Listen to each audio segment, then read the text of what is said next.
Tell me more about this Nepal trip. Well, I'm quite excited about this trip, Peter. The first time I've been to Nepal, and it's always very exciting going to a brand new country. And I've heard so much about Nepal in terms of, one, the trekking and the physical requirements, but not only that, the main reason I'm going is for the photography. I mean, stunning landscape photography, the largest mountain in the world, and it's going to be beautiful, crisp, clear air. So I'm really looking forward to that. But obviously you need to plan a little bit for that, and it's an interesting point. And it's like any of my trips, I usually spend a fair bit of time working out the pre-planning, the logistics, how you get there, what's the optimum way to get there, where you're going to stay, how you're going to move around, and have a little bit of an idea of what to expect. And based on that, obviously, then you can plan what equipment you're going to take. Are you going for 10 days? It's a 10-day visit. So basically we're flying into Kathmandu, and one night Kathmandu, and then a flight into Lukla, which is the starting point for the trek, and then we'll be trekking up towards, on the trail towards the Everest base camp. So essentially 4 days up and 4 days back. So halfway towards the Everest base camp. But before we even get to the Everest base camp, why Nepal? You know? Well, I've never been there. It's stunning countryside. Something I've always wanted to do is try and capture these wonderful mountain vistas, and to have Mount Everest in a few of your frames, I mean, you can't get much better than that. That's definitely on my to-do list, at least my bucket list to be able to Yeah, see. and my joke was I did Kinabalu just a few months ago, end of last year. I actually climbed Mount Kinabalu, which is the highest mountain in this region. So my kind of joke about that was, well, what should you do after that? Well, it's got to be Everest. Wow. Okay, I'm not climbing Everest, but we're going halfway there. Close enough, close enough. To plan for this trip, you know, other than gear, what are the things that you need to do for such a trip like this? Well, obviously the amount of camera gear I can take is going to be limited.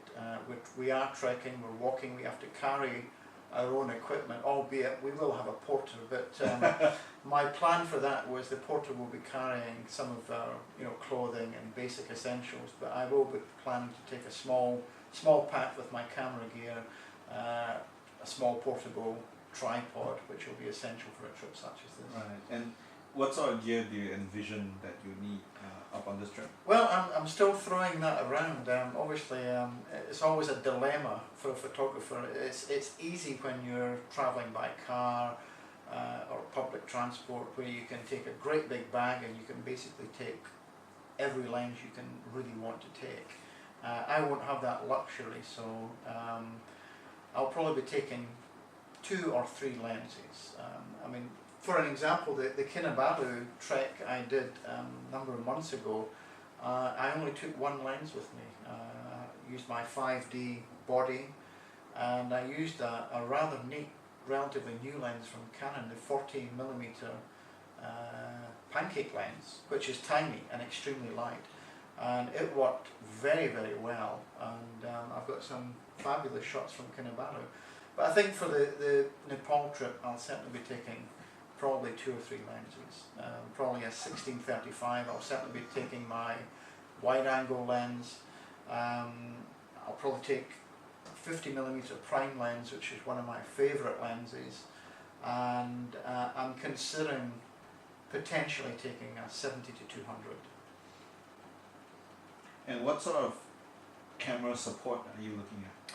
Well, I need to take a small, portable, light tripod. Tripod will be essential for a lot of the landscape photography I do.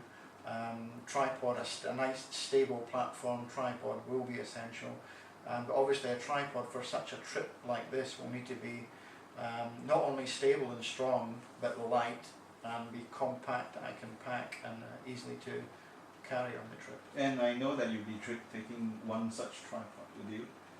Let's hope that will do the job for you. Yes, I'm looking forward to test out the Surui tripod. It's a great opportunity to take this. I've seen this tripod, I've played around with it a little bit, and I'm quite excited about it. It really packs down to an extremely small size, carbon fibre, so it's light, and it's very stable, and so I'm looking forward to really test that out in the field, and this is a great opportunity to do that. You took one lens and one body to Kinabalu? Yes, yes.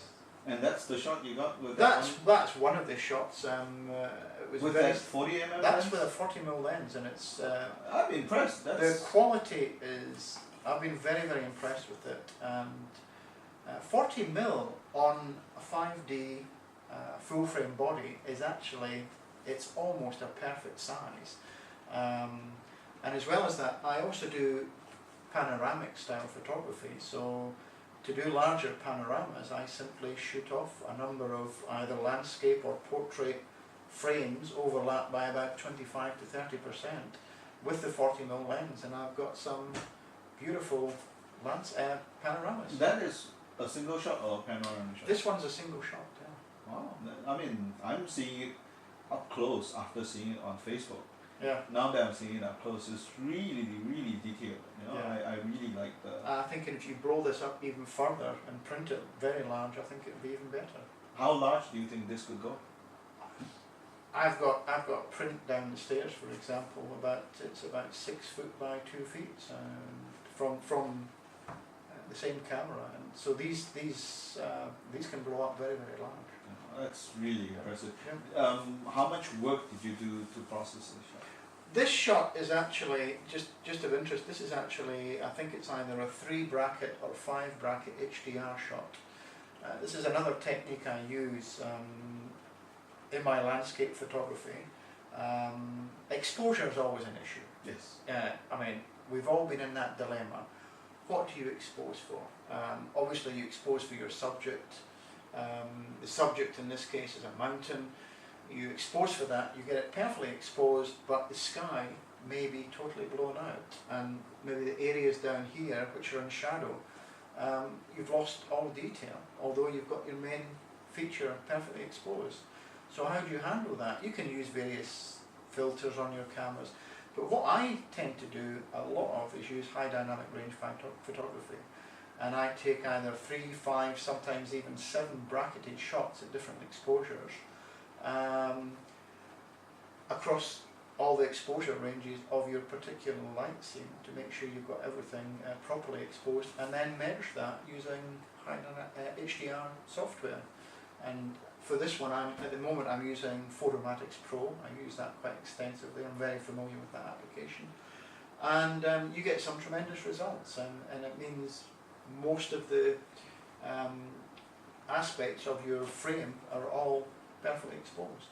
I'm looking at this picture. It's really amazing because you're on. That's really the peak of Mount Kinabalu. This is actually not the peak. Oh, it's not. This is the south peak. This shot was taken on my return from the actual peak, which is somewhere up behind here. This peak is called the South Peak. It's actually only about 3 meters shorter or lower than the top of the Mount Kinabalu. But I think it's the most impressive peak. It does look very nice. Even at this height, you could see the Earth's curvature. Really. Or maybe that's just my lens curvature.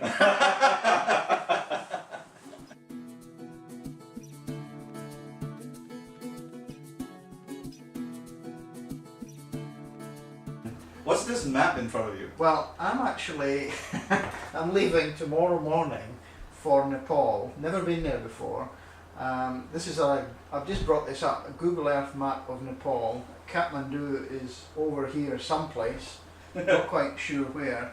But anyway, the plan is we fly into Kathmandu tomorrow, stay 1 night there, and then on Saturday morning we're taking a small domestic flight from Kathmandu over to Lukla, over here, to the Tenzing Hillary Airport at Lukla. We land there about lunchtime, have lunch in Lukla, and then start the trek. And if you look at this very closely, we're actually going up the Everest Base Camp trail or trek. Mount Everest, for reference, is up here. The Everest base camp is somewhere up here, just at the top end of the glacier there. So we're actually going to trek from Lukla. We're staying at Pak Ding for one night. We're going on to some other place here just before Namche Bazaar. We're then climbing to Namche Bazaar and then going on the last day to Teng Boshe, where there's a large monastery in it. This last section here is relatively steep, and once we get up in this area here, we're going to have hopefully some magnificent views of Everest and the surrounding Annapurna Range mountains here. So it's actually quite exciting to look at this on Google Earth and just get an idea of what we're actually dealing with here, and in terms of what we're going to be walking. As I say, the trek from Lukla follows this river all the way up this gorge here, so I think there's going to be wonderful opportunities there for some photography, landscape photography of the mountains, and of course the local Nepalese people. Right. That's 5 days in and 5 days out. It's basically, no, it's 4 days in, 3 days out. And the flights in between. Flights in between, and then on the way back I've got 2 nights in Kathmandu. Okay. So that should be good over there. I'm actually quite interested in the Teng Boshe monastery. Oh yeah, well I've seen some photographs of it, and photographs of the mountains, and they're just from that view. From that viewpoint. That's a clear viewpoint across to the. Oh yeah, I mean we should see most of the way up here. If it's clear, you will see Everest, and certainly when we get up to Namche Bazaar and Teng Boshe Monastery, you will see Everest, unless the clouds are really bad and it's down there. Let's hope that your yeah, I think we've got enough days, 4 days up and 3 days down. But I'm quite looking forward to that. It's quite exciting. So as I say, that's tomorrow at this time I'll be in Nepal. So exciting.